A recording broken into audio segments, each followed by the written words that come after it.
நாளின் நிகழ்ச்சியிலே பங்கேற்கும்படியாக வந்திருக்கும் அன்பு நேயர்களே, உங்களை நல் மெய்ப்பனாம் இயேசு கிறிஸ்துவின் இனிய நாமத்திலே வரவேற்கிறோம். இந்த நாளிலும் தேவன் நமக்கு உணர்த்தும் காரியங்களை நம்முடைய வாழ்விலே நடப்பிக்க தேவன் தாமே நமக்கு உதவி புரிவாராக.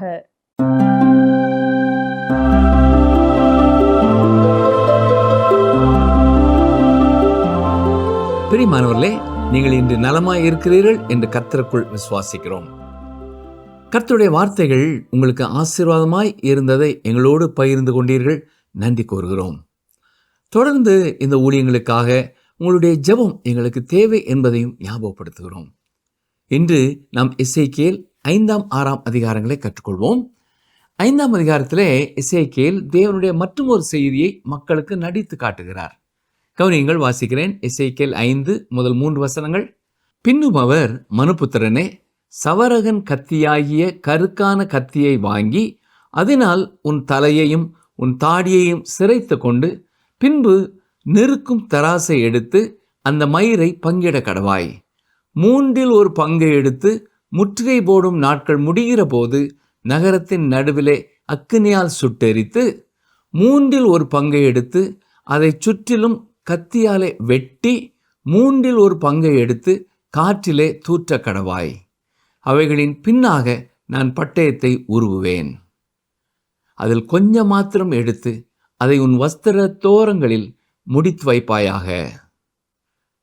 எசேக்கியேல் செய்யும் இந்த செயல் ஏதோ புதிய ஒரு ரேசர் விளம்பரம் போல தெரியலாம். இதன் அர்த்தம் என்ன? எசேக்கியேல் தலைமுடியையும் தாடி முடியையும் முழுவதும் கத்தி கொண்டு எடுக்க வேண்டும். இது ஒரு ஆசாரியன் வழக்கமாய் செய்யாத ஒரு காரியம். திறந்த வெளியிலே எசேக்கியேல் செய்வதை மக்கள் அனைவரும் பார்த்து கொண்டிருந்தார்கள். தான் வெட்டி எடுத்த முடியை தராசு கொண்டு நிறுத்து 3 பகுதிகளாக பிரித்தான். ஒரு பகுதியை நகரத்திற்கு உள்ளே தீயிட்டு எரித்தான். இது எருசலேம் நகரத்தினுள் அது கைப்பற்றப்படும் பொழுது நகரத்தோடு எரிந்து போகும் மக்கள் கூட்டத்தை குறிக்கிறது. எசேக்கியேல் செய்தது போலவே பின்னர் நடந்தது. மீதி முடியை எடுத்து சிறு சிறு துண்டுகளாக வெட்டினான். ஆம், ஒரு கூட்ட மக்கள் அங்கே வெட்டப்பட்டார்கள். 3வது கூட்ட மக்கள் தான் சிதறடிக்கப்பட்டார்கள். இந்த கூட்டத்தின் ஒரு பகுதிதான் எரேமியாவையும் கூட்டிக் கொண்டு எகிப்துக்கு சென்றவர்கள். ஒரு சிறு கூட்ட மக்களே மீதியாய் குறிப்பிட்ட காலங்களுக்கு பின் எருசலேமிற்கு திரும்பி வந்தார்கள். மீதி கொஞ்சமாக எடுத்து தீர்க்கதரிசியின் வஸ்திரத்தின் ஓரத்தில் முடித்து வைத்திருந்த முடி தெரிவிக்கிறது. எசேக்கியேல் 5 அதிகாரம் 12 வசனத்தை பாருங்கள். உன்னிலே 3 பங்கு கொள்ளை நோயால் சாவார்கள், பஞ்சத்தாலும் உன் நடுவிலே மடிந்து போவார்கள். 3 பங்கு உன்னை சுற்றிலும் இருக்கிற பட்டயத்தால் வெட்டுண்டு விழுவார்கள். 3 பங்கை நான் சகல தேசங்களிலும் சிதறி போக பண்ணி அவர்கள் பின்னே பட்டயத்தை உருவுவேன். ஆம், இதுதான் எசேக்கியேல் மிக தெளிவாக அன்று மக்களுக்கு கொடுத்த செய்தி. தொடர்ந்து வசனம் 17 பாருங்கள். பஞ்சத்தையும் உன்னை பிள்ளை இல்லாமற் போக பண்ணும் துஷ்ட மிருகங்களையும் உங்களுக்கு விரோதமாக அனுப்புவேன். கொள்ளை நோயும் இரத்தம் சிந்துதலும் உன்னில் சுற்றித் திரியும். பட்டயத்தை நான் உன்மேல் வர பண்ணுவேன். கர்த்தராகிய நான் இதை சொன்னேன் என்றார். எசேக்கியேல் மக்களுக்கு கொடுத்த எச்சரிப்பின் செய்தியை யாரும் கவனிக்கவில்லை. எருசலேம் அழிக்கப்பட்டதும் இஸ்ரவேல் ஜனங்கள் கடந்து வந்ததுமான பாடுகள், வேதனைகள் தேவனுடைய நியாய தீர்ப்பு என்று ஒன்று உண்டு என்பதை நமக்கு உணர்த்துகிறது. இது நமக்கு ஒரு எச்சரிப்பாக இருக்க வேண்டும். ஆனால் மிகச் சிலரே இந்த கர்த்தருடைய வார்த்தையை கருத்தில் எடுத்துக் கொள்கிறார்கள். பெருங்கூட்டமானோர் வசனத்தை ஓரமாய் ஒதுக்கிவிட்டு வாழ்கிறார்கள். இன்றும் கிறிஸ்துவை அறிந்தவர்கள் வாழ்க்கையிலேயும் காணப்படும் பெரிய ஒரு பாவம் கர்த்தருடைய வார்த்தையை கருத்தில் எடுத்துக்கொள்ளாமல் இருப்பதுதான். வேதத்தின் மற்ற பகுதிகளைப் போல இதுவும் அன்று எருசலேமின் மக்களுக்கு தேவன் கொடுத்த ஒரு எச்சரிப்பாக இருந்தாலும் நமக்கும் இதில் செய்தி இருக்கிறது. பிரியமானவர்களே, தேவனுடைய நியாய தீர்ப்பு ஆரம்பமான பின் நாம் எந்த தீர்மானத்தையும் எடுப்பதிலே பிந்தி விடுவோம். இன்று நீங்கள் கர்த்தருடைய சத்தத்தை கேட்பீர்கள் என்றால் இதுவே அனுக்கிரக காலம், இதுவே இரட்சைய நாள் என்பதை மறக்க வேண்டாம். இதை உணர்ந்து கொண்டவர்கள் தீர்மானங்களை செய்ய தள்ளி போடாமல் ரட்சிப்பை ஏற்றுக்கொள்ள ஏற்கனவே தீர்மானம் செய்தவர்கள்தான். தொடர்ந்து 6ஆம் அதிகாரத்தை பார்ப்போம். எசேக்கியேல் புத்தகத்திலே நாம் தொடர்ச்சியாக வரிசையாக காரியங்களை பார்க்க முடியும். இதுவரை எருசலேமின் அழிவை குறித்து தீர்க்க தரிசனங்கள் உரைக்கப்பட்டன. இப்பொழுது தீர்க்கதரிசி எல்லா இஸ்ரவேல் ஜனங்களையும் பார்த்து தேசத்தின் எல்லா பகுதிகளுக்கும் நியாய தீர்ப்பு வருகிறது என்பதை அறிவிக்கிறார். நேபுகாத்நேச்சார் 2வது முறை ஜனங்களை சிறைப்பிடித்து சென்ற பொழுது அவர்களோடு பாபிலோனுக்கு வந்து சேர்ந்தவர்கள்தான் எசேக்கியேல். அந்த சிறைப்பிடிப்பிலே வந்த ஜனங்கள் கேபார் நதி அண்டையிலே பாபிலோன் அரசாங்கத்தின் விவசாய பணியிலே அடிமைகளாய் வேலை செய்தார்கள். இந்த கேபார் யூப்ரட்டிஸ் ஆற்றிலிருந்து கிளை நதியாக ஓடியது. இந்த குறிப்பிட்ட காலத்திலும் எருசலேம் முற்றிலும் அழிக்கப்படாததால் அங்கு ஒரு கூட்ட மக்கள் வாழ்ந்து கொண்டுதான் இருந்தார்கள். அங்கேயும் தொடர்ந்து கள்ள தீர்க்கதரிசிகள் எல்லாம் சரியாகிவிடும், சிறையிருப்பிற்கு சென்றவர்கள் சீக்கிரமாய் திரும்பி விடுவார்கள் என்று பொய் தீர்க்க தரிசனம் சொன்னார்கள். இதே குறிப்பிட்ட காலத்திலே இந்த சிறையிருப்பு முடிவடைய 70 ஆண்டுகள் ஆகும் என்று எசேக்கியேல் அறிவித்தார். ஆனால் இதை யாரும் சட்டை செய்யவில்லை. பொய் தீர்க்கதரிசிகளை நம்பினார்கள். ஏனென்றால் அது அவர்கள் செயல்களுக்கு உதவி செய்கிறதாய் இருந்தது. காலம் காலமாக இதுவே மக்கள் சமுதாயத்திலே நடைபெறும் காரியமாயும் இருக்கிறது. போதகர் ஒருவர் தன் அனுபவத்தை கூறும் பொழுது தேவனுடைய நியாய தீர்ப்பை குறித்து ஒரு தொடர் செய்தியை கொடுத்து கொண்டிருக்கிறார். திருச்சபையில் முக்கியமான ஒரு நபர் திருச்சபையை விட்டு வெளியேறிவிட்டார். இதற்கான காரணம் கேட்டதற்கு அவர், எனக்கு ஆறுதல் கொடுக்கும் ஒரு சபைக்கு நான் செல்ல போகிறேன் என்று கூறினார். ஏனென்றால் தேவனுடைய எச்சரிப்பை கேட்க அவருக்கு விருப்பமில்லை. காரணம், அவர் தனது வியாபாரத்திலே செய்த சில காரியங்கள். போதகரின் செய்திகள் அவர் செய்த தவறுகளை சுட்டி காட்டுகிறதாக இருந்திருக்கிறது. மேலும் அந்த சபையைச் சேர்ந்த மற்றும் ஒரு பெண், இந்த நியாய தீர்ப்பின் செய்திகள் என்னை வேதனைப்படுத்துகின்றன, எனவே என்னை உற்சாகப்படுத்தும் மற்றும் ஒரு சபைக்கு நான் செல்ல போகிறேன் என்று கூறினாள். உண்மையாய் வரும் கர்த்தருடைய செய்திகள் எப்பொழுதும் நம்மை உற்சாகப்படுத்துகிறதா இருப்பதில்லை. நம்மை எச்சரிக்கும் செய்திகளும் தேவனிடத்திலிருந்தே நமக்கு வருகின்றன. எசேக்கியேல் 6ஆம் அதிகாரம் 7ஆம் அதிகாரங்களிலே 2 நியாய தீர்ப்பின் செய்திகள் வருகின்றன. இப்பொழுது எசேக்கியேல் இஸ்ரவேல் தேசம் எங்கும் உள்ள மக்களை குறித்து கர்த்தர் சொல்வதை அறிவிக்கப் போகிறார். விக்கிரக ஆராதனை செய்பவர்கள் மரிக்க வேண்டும். அதன் பின் முழு தேசமும் யாரும் இல்லாமல் வெறுமையாய் இருக்க வேண்டும். எசேக்கியேல் 6ஆம் அதிகாரம் 1ஆம் வசனத்தை பாருங்கள். கர்த்தருடைய வார்த்தை எனக்கு உண்டாகி அவர். இது முதல் செய்தியின் ஆரம்ப வரிகள். 7ஆம் அதிகாரத்தின் முதல் வசனத்திலே 2ஆம் செய்தி ஆரம்பமாகிறது. அங்கேயும் பின்னும் கர்த்தருடைய வார்த்தை எனக்கு உண்டாகி அவர் என்றுதான் துவங்குகிறார். எசேக்கியேல் கூறியதை ஜனங்கள் ஏற்றுக்கொள்ளவில்லை. ஆனால் எசேக்கியேல் அவர்களை பார்த்து, நான் என்ன நினைக்கிறேன் என்று சொல்லவில்லை, எது நடக்கும் என்று நான் நம்புகிறேன் என்பதை சொல்லவில்லை, என்ன நடக்க வேண்டும் என்று நான் விரும்புகிறேன் என்பதையும் சொல்லவில்லை. கர்த்தர் என்ன சொல்கிறாரோ அதையே நான் சொல்லுகிறேன் என்றுதான் கூறுகிறார்.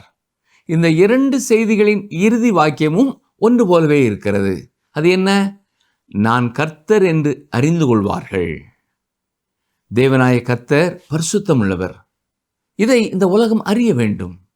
இந்த நாட்களிலும் கர்த்தர் அன்புள்ளவர் என்னும் சத்தியமே மிக அதிகமாய் முக்கியத்துவப்படுத்தப்படுகிறது. கர்த்தர் அன்புள்ளவர் தான், அது உண்மைதான். அது உண்மையில் பாதி கதையைத்தான் சொல்கிறது.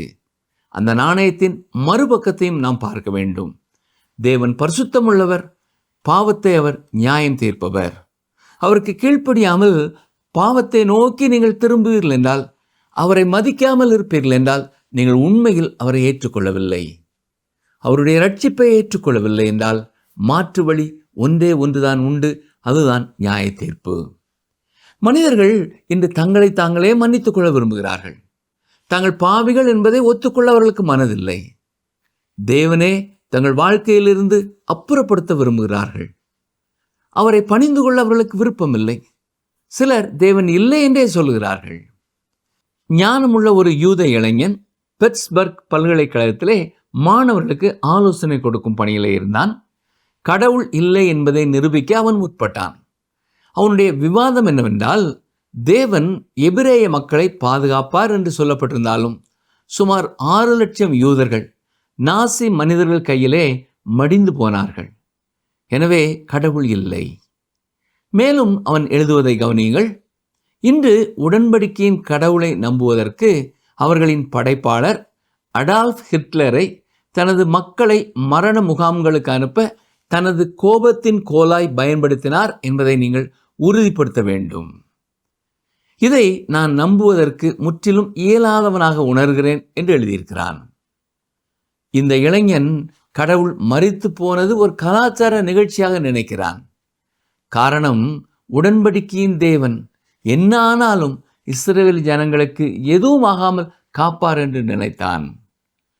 ஜனங்கள் மேல் நியாய தீர்ப்பு வருவதற்கு காரணம் இருக்கிறது என்பதை எசேக்கியேல் அறிந்தது போல இவன் அறியவில்லை. அவர்கள் தேவனுக்கு முதுகு காட்டி அவரை மறுதலித்து விட்டார்கள். இஸ்ரவேல் ஜனங்களுக்கு ஒரு சிறப்பு சலுகை கொடுக்கப்பட்டது. ஆனால் அதை குறித்த பொறுப்பு அவர்களுக்கு உண்டு என்பதை அறிந்து அதற்கேற்றபடி வாழாமல் போய்விட்டார்கள்.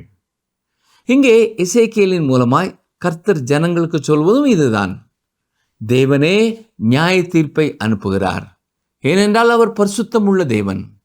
அவருடைய நியாய தீர்ப்பு பயங்கரமானது. தேவனை குறித்து 2 கொரிந்தியர் 5ஆம் அதிகாரம் 11ஆம் வசனத்தில் நான் வாசிப்பது என்ன? கர்த்தருக்கு பயப்படத்தக்கதென்று அறிந்து மனுஷருக்கு புத்தி சொல்கிறோம். எசேக்கியேல் தீர்க்கதரிசியின் ஊழிய ஆரம்ப காலத்திலேயே தேவனுடைய பரிசுத்தத்தை குறித்து அவர் அறிந்து கொண்டபடியால் மனுஷருக்கு புத்தி சொல்லும் பணியிலே தன்னை அர்ப்பணித்திருந்தார். எசேக்கியேல் 6ஆம் அதிகாரம் 2ஆம் வசனம் பாருங்கள். மனுபுத்திரனே, நீ இஸ்ரவேலின் பர்வதங்களுக்கு நேராக உன் முகத்தை திருப்பி அவைகளுக்கு விரோதமாக தீர்க்க தரிசனம் உரைத்து சொல்ல வேண்டியது என்னவென்றால், இஸ்ரவேலின் பர்வதங்களுக்கு நேராக என்று கர்த்தர் கூறும் பொழுது முழு தேசத்தின் மேலும் கூறப்படுகிற நியாய தீர்ப்பை இது குறிக்கிறது. வசனம் 3 பாருங்கள். எசேக்கியேல் 6:3. இஸ்ரவேலின் பர்வதங்களே, கர்த்தராகிய ஆண்டவரின் வார்த்தையை கேளுங்கள். கர்த்தராகிய ஆண்டவர் பர்வதங்களையும் குன்றுகளையும் ஓடைகளையும் பள்ளத்தாக்குகளையும் நோக்கி, இதோ உங்கள் மேல் நான் பட்டயத்தை வரப்பண்ணி உங்கள் மேடுகளை அழித்து போடுவேன். பர்வதங்கள் என்று வேதத்திலே கூறப்படும் பொழுது குறிப்பாய் அது ஒரு தேசத்தின் அரசாங்கத்தை குறிக்கிறதா இருக்கிறது. ஆனால் ஒவ்வொரு குறிப்பிட்ட இடத்திலும் அது ஓமையாய் சொல்லப்படுகிறதா அல்லது பர்வதங்கள் என்றால் பூமியின் அந்த பரப்பையே குறிப்பிடுகிறதா என்பதையும் நாம் சரியாய் புரிந்து கொள்ள வேண்டும். இங்கே அது இஸ்ரவேல் ஜனங்கள் வாழ்ந்த அத்தனை பகுதிகளையும் குறிக்கிறது என்பது தெளிவாகிறது. மேலும் மேடைகளை அழித்து போடுவேன் என்பது அங்கே எல்லா விதமான மரங்களின் கீழும் பிற தெய்வ வழிபாடுகளும் பாலுறவு பாவங்களும் பெருகி இருந்தன. அதையே கர்த்தர் குறிப்பிடுகிறார். ஒரு காலத்தில் தேவனை அறியாத மக்கள் அவ்வாறு வாழ்ந்தார்கள். ஆனால் இப்பொழுது தேவனை அறிந்தவர்களும் தேவனை விட்டு விலகி இப்படிப்பட்ட வாழ்க்கை முறைக்குள்ளே தங்களை அர்ப்பணித்து விட்டார்கள். இவர்களை பார்த்துதான் நியாய தீர்ப்பு வருகிறது என்று தேவன் முன்னறிவிக்கிறார். எசேக்கியேல் 6ஆம் அதிகாரம் 4, 5 வசனங்களை பாருங்கள். உங்கள் பலிபீடங்கள் பாழாக்கப்பட்டு உங்கள் சிலைகள் தகர்க்கப்படும். உங்களில் கொலையுண்கிறவர்களை உங்கள் நரகலான விக்கிரகங்களுக்கு முன்பாக விழப்பண்ணுவேன். நான் இஸ்ரவேல் புத்திரருடைய பிரேதங்களை அவர்களுடைய நரகலான விக்கிரகங்களின் முன்னே கிடக்க பண்ணி உங்கள் பலிபீடங்களை சுற்றிலும் உங்கள் எலும்புகளை சிதற பண்ணுவேன். தேவன் மக்களை எவ்வாறு கையாளுவார் என்பதை உணர்ந்து இஸ்ரவேல் மக்கள் ஜீவனுள்ள உண்மையான கடவுளிடம் திரும்பி இருக்க வேண்டும். கடவுளை நீங்கள் அற்பமாய் பேச முடியாது. பிரியமான சகோதரனே, சகோதரியே, கர்த்தருடைய நியாய தீர்ப்பு வருகிறது. அமெரிக்க ஐக்கிய நாடு உலகத்திலே சமாதானத்தை உண்டு பண்ணும் என்று பலர் யோசிக்கிறார்கள். ஆனால் அதால் அதை செய்ய முடியாது. தேவன் நியாயம் தீர்க்கிறவராய் இருக்கிறார். தேவன் ஏதோ ஒரு துறவியைப் போல நீண்ட தாடியை வைத்துக்கொண்டு மேகங்களில் உட்கார்ந்து அழுது கொண்டிருக்கிறார் என்று நினைக்கிறீர்களா? தேவன் பரிசுத்தம் உள்ள தேவன். எசேக்கியேல் 1ஆம் அதிகாரத்திலே தேவனுடைய தரிசனத்தை நாம் பார்த்தோம். நாம் பார்த்த சக்கரங்கள் தேவனுடைய வல்லமை பொருந்தியதாய் தேவனுடைய சித்தத்தை நிறைவேற்ற தீவிரித்து செல்கிறது. நாம் வாழும் இந்த பூமியின் மேல் தேவன் நியாய தீர்ப்பை கொண்டு வர இருக்கிறார். தேவனை இப்படி நாம் அறிந்து கொள்வது ஒருவேளை கசப்பான ஒரு மாத்திரையை போல இருக்கலாம். வைத்தியர் கொடுக்கும் கசப்பான மாத்திரையை உட்கொள்வது போல இந்த உண்மையை நாம் அறிந்து கொள்வது நமக்கு நல்லது. ஏனென்றால் பரிசுத்தமுள்ள தேவனை குறித்து நாம் பேசிக் கொண்டிருக்கிறோம். அவர் தவறு செய்கிறவர் அல்ல, நாமே தவறு செய்கிறவர்கள். அதை ஒத்துக்கொள்ள நீங்கள் ஆயத்தமாயிருக்கிறீர்களா? நான் எல்லா காரியங்களையும் சரியாகத்தான் செய்கிறேன் என்று நம்மை குறித்து நாம் சிந்தித்து கொண்டு இருப்பதை விட்டுவிட்டு நம்மை நாமே ஆராய்ந்து பார்த்து இன்னமும் பரிசுத்த தேவனுக்கு விரோதமாய் நாம் செய்யும் தவறான காரியங்களை ஒத்துக்கொண்டு அறிக்கையிட்டு மன்னிப்பை பெற்றுக்கொள்ள வேண்டும். எசேக்கியேல் மூலமாய் தேவன் சொல்லும் பெரிய ஒரு சத்தியம் என்ன? நான் இஸ்ரவேல் ஜனங்களை நியாயம் தீர்க்கப் போகிறேன். அது எளிதான ஒன்றாயிருக்க போவதில்லை. இன்றும் இஸ்ரவேல் ஜனங்கள் தங்கள் தவறை ஒத்துக்கொள்ளவில்லை. இன்று வாழும் யூதர்களிலேயும் அதிகமான மக்கள் இயேசுவை மேசியாவாக ஏற்றுக்கொள்ளவில்லை. இதற்காக நாம் மிக அதிகமாக ஒவ்வொரு நாளும் ஜெபிக்க வேண்டும். பிரியமானவர்களே, எசேக்கியேல் 6:8 பாருங்கள். நீங்கள் தேசங்களில் சிதறடிக்கப்படும் போது புறஜாதிகளுக்குள்ளே பட்டயத்துக்கு தப்புவாரை உங்களுக்கு மீதியாக வைப்பேன். எங்கும் சிதறடிக்கப்பட்ட ஜனங்கள் மத்தியிலும் தேவனுக்கு உண்மை உள்ள விசுவாச கூட்டம் ஒன்று இருந்தது. முழு தேசமாக தேவனை விட்டு வழி விலகி போனாலும் ஒரு சிறு கூட்ட விசுவாசிகள் இருந்தார்கள். இன்றைய திருச்சபையை குறித்த உண்மையும் இதுதான். உலகத்தின் பழக்க வழக்கங்களுக்குள் சபை மூழ்கி போகும் என்றாலும் ஒரு சிறு கூட்ட விசுவாசிகள் என்றும் இருப்பார்கள். தேவன் அவர்களை குறித்து வைத்திருக்கிறார். சரி, எசேக்கியேல் 6:9 என்னை விட்டு சோரம் போகிற இருதயத்தை குறித்தும் தங்கள் நரகலான விக்கிரகங்களின் பின்னே சோரம் போகிற தங்கள் கண்களை குறித்தும் மனவடிவானேன் என்று உங்களில் தப்பிப்போன அவர்கள் தாங்கள் சிறைப்பட்டிருக்கும் புறஜாதிகளுக்குள்ளே என்னை நினைத்து தங்களுடைய சகல அருவருப்புகளினாலும் தாங்கள் செய்த பொல்லாப்புகளின் நிமித்தமும் தங்களையே வெறுத்து, ஆம், தப்பிப்போய் அவர்கள் தங்கள் சிறைப்பட்டிருக்கும் புறஜாதிகளுக்குள்ளும் கர்த்தரை நினைத்து கொண்டிருப்பார்கள். அங்கேயும் அவர்கள் கர்த்தருக்கு சாட்சியாய் இருப்பார்கள். சோர மார்க்கமாய் சென்ற ஜனங்கள் எல்லாரும் யார்? அவர்கள் கர்த்தருக்கு சொந்தமானவர்கள்தான். என்றாலும் ஆவிக்குரிய வாழ்க்கையிலே அவர்கள் விபச்சாரம் செய்தார்கள். ஜீவனுள்ள தேவனை விட்டு மனிதன் உண்டாக்கிய பிற தெய்வங்களை பின்பற்றினவர்கள். ஆண்டவராய் இயேசு கிறிஸ்து உலகத்திலே வந்து விசுவாசிகளை தன்னோடு எடுத்து சென்ற பின்னும் உலகத்திலே திருச்சபை என்ற ஒரு அமைப்பு இருக்கும். அதைத்தான் வேசி என்று வெளிப்படுத்தின விசேஷம் 17 வாசிக்கிறோம். கர்த்தருடைய வசனங்களிலேயே மிகவும் பயங்கரமான ஒரு அதிகாரம் என்றால் அதுதான். தங்களுடைய சகல அருவருப்புகளினாலும் தாங்கள் செய்த பொல்லாப்புகளின் நிமித்தமும் தங்களையே வெறுத்து என்று சொல்லப்பட்டிருப்பதன் பொருள் என்ன? இதுவும் நியாய தீர்ப்பின் ஒரு விளைவே. ஆனால் இந்த உலகத்திலே இப்படிப்பட்ட ஒரு விளைவை நாம் பார்க்க முடிகிறதில்லை.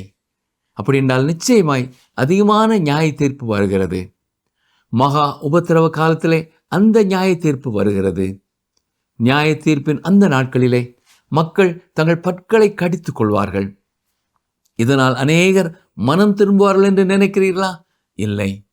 அந்த கூட்டத்திலே மனம் திரும்பக்கூடியவர்கள் இல்லை. எசேக்கியேலின் காலத்திலே தங்கள் பொல்லாப்புகளின் நிமித்தம் தங்களை தாங்களே வெறுத்து கொண்டவர்கள் இருந்தார்கள். அவர்கள் தேவனுக்கு சமீபமாய் இருந்தபடினாலே அவர்கள் மனம் திரும்பினார்கள். கர்த்தருடைய ஜனங்களை குறித்து எப்பொழுதும் இது உண்மையாயிருக்கிறது. நீங்கள் பிசாசிற்கு சேவை செய்தபடினால், பாவத்திலே நீண்ட காலம் வாழ்ந்து விட்டபடினால் உங்களை நீங்களே வெறுத்து கொள்ளாதவர்களாக இருப்பீர்கள் என்றால் நீங்கள் தேவனுடைய ஜனங்கள் இல்லை. எசேக்கியேல் 6:10 பாருங்கள். இந்த தீங்குகளை எல்லாம் தங்களுக்கு நேரிட பண்ணுவேன் என்று கர்த்தராய நான் விருதாவாய் சொன்னதில்லை என்று அறிந்து கொள்வார்கள். நான் கர்த்தர் என்று அவர்கள் அறிந்து கொள்வார்கள் என்று 3 முறை இந்த அதிகாரத்திலே நாம் பார்க்கிறோம். இதுவும் தேவனுடைய நியாய தீர்ப்பின் விளைவே. அதாவது அந்த தீங்குகள் எல்லாம் அவர்கள் வாழ்க்கையிலே நேரிடும் பொழுது கர்த்தர் விருதாவாய் சொல்லவில்லை, இதையெல்லாம் செய்வது கர்த்தர் தான் என்பதை அவர்கள் அறிந்து கொள்வார்கள். எனக்கு அருமையானவர்களே, ஆனால் வருத்தப்பட வேண்டிய ஒரு காரியம் என்னவென்றால், இன்றும் நியாய தீர்ப்பாக கர்த்தர் எத்தனையோ காரியங்களை செய்தாலும் இது கர்த்தருடைய செயல் என்பதை உணர்ந்து கொள்ளும் உணர்வு மக்களுக்குள்ளே இல்லை. கர்த்தருடைய கரத்தை உணர்ந்து கொள்வதற்கு பதிலாக கடவுளே இல்லை என்று சொல்லிக் கொண்டிருக்கிறார்கள். அப்படி கடவுள் ஒருவர் இருப்பார் என்றால் அவர் எங்களுக்கு உதவிதான் செய்வார் என்றும் சொல்லுகிறார்கள். இந்த ஆலோசனை நமக்கு எங்கிருந்து வந்தது? பிரியமானவர்களே, தேவன் பாவத்தை நியாயம் தீர்க்கிறார். மனிதர்கள் இதற்கு விரோதமாய் கலகம் செய்கிறார்கள். அவர்களை நியாயம் தீர்க்கும் ஒரு கடவுள் அவர்களுக்கு தேவையில்லை என்று சொல்கிறார்கள். உங்களுக்கு விருப்பமான காரியங்களை செய்யக்கூடிய ஒரு கடவுளை நீங்களே உண்டு பண்ணி கொள்ளலாம். என்றாலும் பரிசுத்தமுள்ள தேவன் ஒருவர், ஜீவனுள்ள தேவன் ஒருவர் இன்றைக்கும் இருக்கிறார். ஜீவனுள்ள பரிசுத்தமுள்ள தேவன் கடந்து சென்று விட வேண்டும் என்று நீங்கள் நினைக்கலாம். ஆனால் அவர் அப்படி போக போவதில்லை. அவர் தொடர்ந்து நியாயம் தீர்க்கப் போகிறார். வசனம் 13 வாசிக்கிறேன். எசேக்கியேல் 6:13. அவர்கள் தங்கள் நரகலான சகல விக்கிரகங்களுக்கும் மதுர வாசனையான தூபத்தை காட்டின ஸ்தலங்களாகிய உயர்ந்த சகல மேடுகளிலும் பர்வதங்களுடைய சகல சிகரங்களிலும் பச்சையான சகல விருட்சங்களின் கீழும் தழைத்திருக்கிற சகல கர்வாலி மரங்களின் கீழும் அவர்களுடைய நரகலான விக்கிரகங்களின் நடுவிலும் அவர்களுடைய பலிபீடங்களை சுற்றிலும் அவர்களில் கொலையுண்டவர்கள் கிடக்கும்போது நான் கர்த்தர் என்று அறிந்து கொள்வார்கள். ஹிட்லரின் காலத்திலே யூதர்கள் எல்லாம் ஒடுக்கப்பட்டு துன்புறுத்தப்பட்டு கொலை செய்யப்பட்ட நாட்களிலே அநேக யூதர்கள் கர்த்தர் மேல் உண்மையான விசுவாசம் வைத்தார்கள்.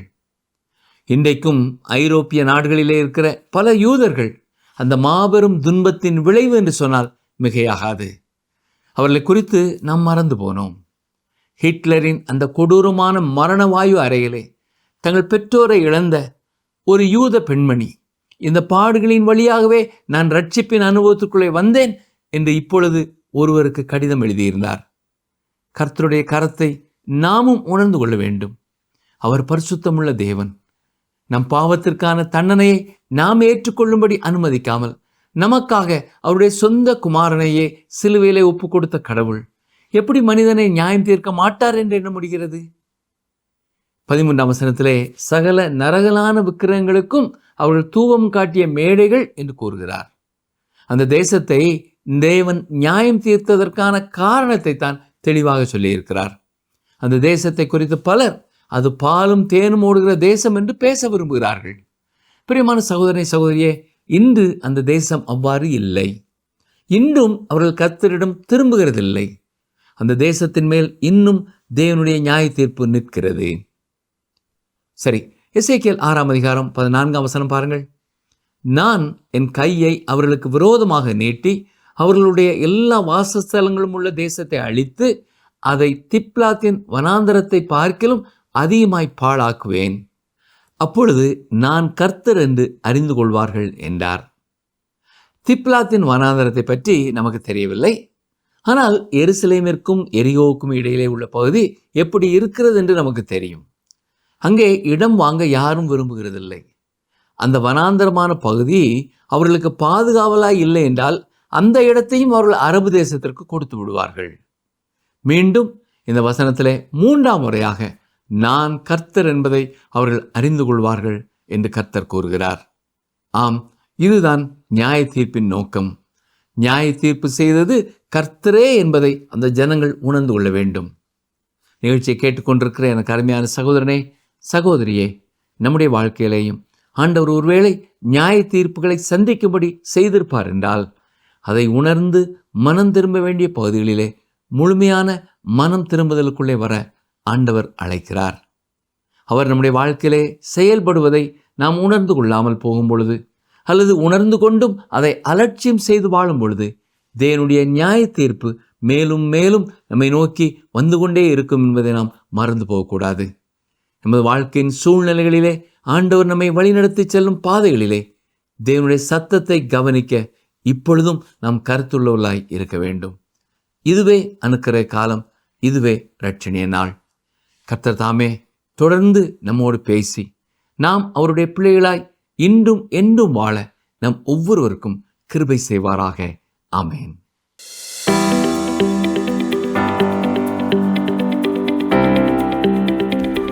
எதை சுற்றிலும் உங்கள் எலும்புகளை சிதற பண்ணுவேன் என்று கர்த்தர் சொல்கிறார்.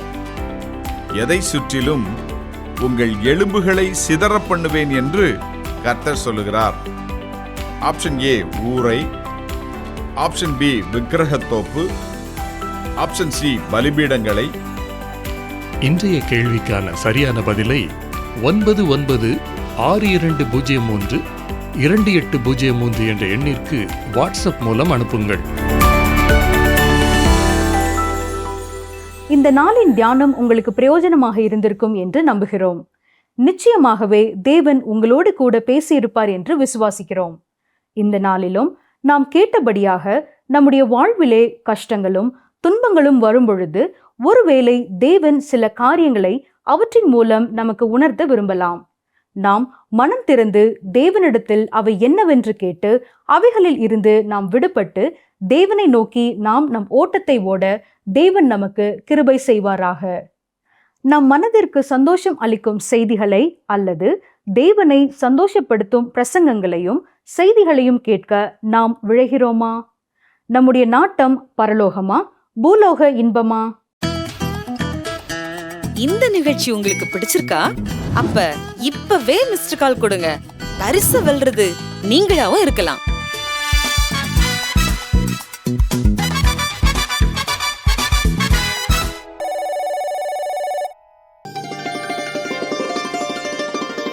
தேவனாலே எல்லாம் கூடும். மத்தேயு 19:26.